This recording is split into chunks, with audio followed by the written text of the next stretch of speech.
আসসালামু আলাইকুম। Tumpa's haven blogger থেকে আমি টুম্পা আছি আপনাদের সাথে। আশা করি আপনারা সবাই আল্লাহর অশেষ রহমতে ভালো আছেন। আমিও ভালো আছি আলহামদুলিল্লাহ। এই যে আর একটি সকাল শুরু করলাম। সকালে উঠেছি মাত্র, অন্য কাজ শেষ করে এখন চলে এসেছি নাস্তা তৈরি করতে। এখানে আমি কিছু প্যানকেক তৈরি করে নিচ্ছি। তো ওই প্যানকেকের ডিটেলসটা দেখালাম না। এটা আমার রান্নার চ্যানেল টুম্পাস হেভেন চ্যানেলে এই প্যানকেকের রেসিপিটি দেওয়া আছে, যদি কেউ চান তো রেসিপিটি দেখে নিতে পারেন। তো আমার ঘরে এই প্যানকেকটা খুব বেশি বানানো হয়, যেহেতু ছোট বেবি আছে, এই ধরনের কেকগুলো খুব পছন্দ করে। তো আমি কেকটা বানিয়ে নিয়েছি। আর এখানে কিছু ডিম ভেজে নেব। সকালে নাস্তার জন্য কিছু ডিম অমলেট করে নিচ্ছি।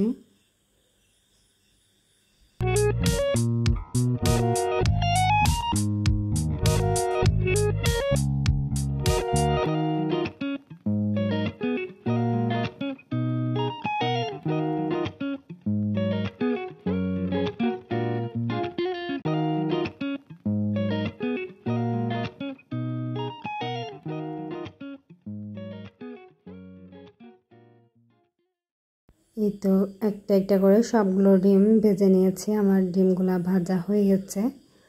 এখন সবাই মিলে বসে সকালের নাস্তাটা করব। এখানে নিয়েছি কিছু প্যানকেক, যে প্যানকেকটা বানিয়েছি, তো ওইটার ভিতরে একটু নসিলা দিয়ে নিয়ে নিয়েছি। আর এখানে নিয়ে নিয়েছি আর একটু যে ডিমটা পোস্ট করেছিলাম ওটা। আর নিয়েছি আমি একটু চা খাবো, লিকার চা। সকালবেলায় ফার্স্ট টাইম লেবু দিয়ে একটু লিকার চা খাবো। এই চাটা লবণ চিনি ছাড়াই খাই আমি।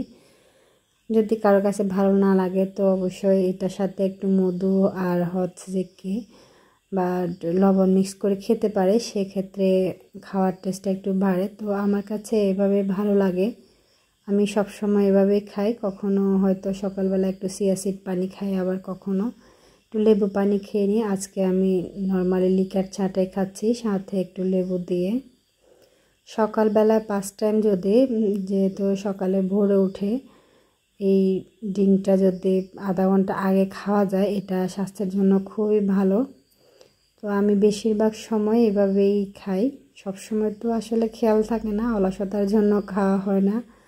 আর এগুলা অভ্যাসটা থাকলেই ভালো, তবে আমরা তো একটু অলস প্রকৃতির, যার কারণে সব সময় খেতে পারি না।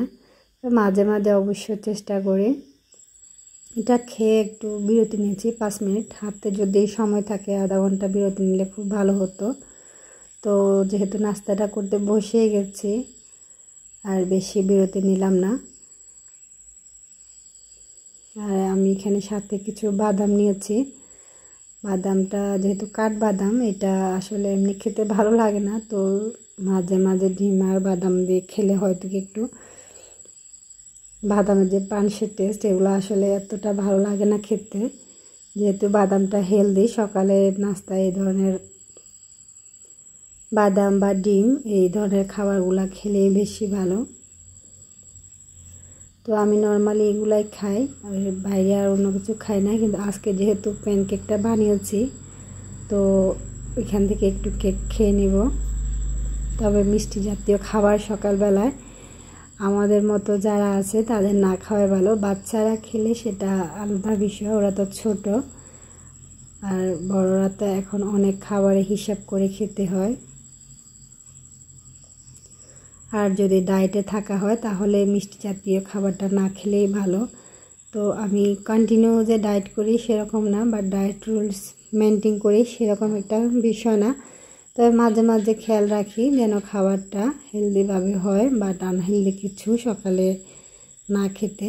সব সময় চেষ্টা করি যতটুকু খাওয়ার দরকার তার থেকে কিছু কম, বাট হেলদি খাবারগুলো খেতে চেষ্টা করি। তো আমি এখানে নাস্তাটা করে নিচ্ছি, বাকি বেবিরাও নাস্তাটা করছে।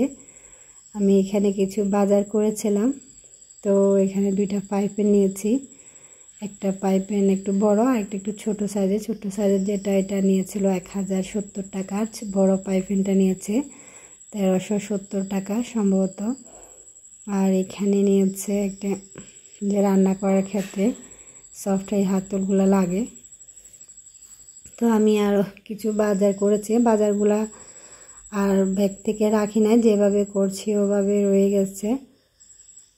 তো আমার এখানে আলোটা মনে হচ্ছে কম, সঠিক দেখা যাচ্ছে না, যেহেতু ঘরের ভিতর পর্যাপ্ত লাইট বোঝা যাচ্ছে কি না বুঝতেছি না। তো এখানে কিছু এই যে চা, আমার যে মাসিক বাজারগুলা যেগুলা রেগুলারলি লাগে, টুকিটাকি কিছু জিনিস, বাদাম, এই যে হচ্ছে একটা নিয়েছে বাচ্চাদের ক্রিম, নিয়েছে একটা ফালুদার প্যাকেট, আর নিয়েছে এখানে একটা টিস্যু হোল্ডার, এই যে একটা ফুচকার প্যাকেট, যে টি ব্যাগ, কর্নফ্লাওয়ারটা প্যাকেটেরটা কিনলে বেশি ভালো, কারণ বয়ামে যে প্যাকেটটা থাকে ওইটা অল্প থাকে, দামটা অনেক বেশি থাকে, আর এই প্যাকেটটা কিনলে কিন্তু অনেকগুলো পাওয়া যায়। এখানে নিয়েছে একটা চিনি, আর এই যে একটা টি ব্যাগ। তো এখানে আমি একটি স্টিলের গ্লাস নিয়েছিলাম। তো এটা একটা টিপস শেয়ার করতেছি।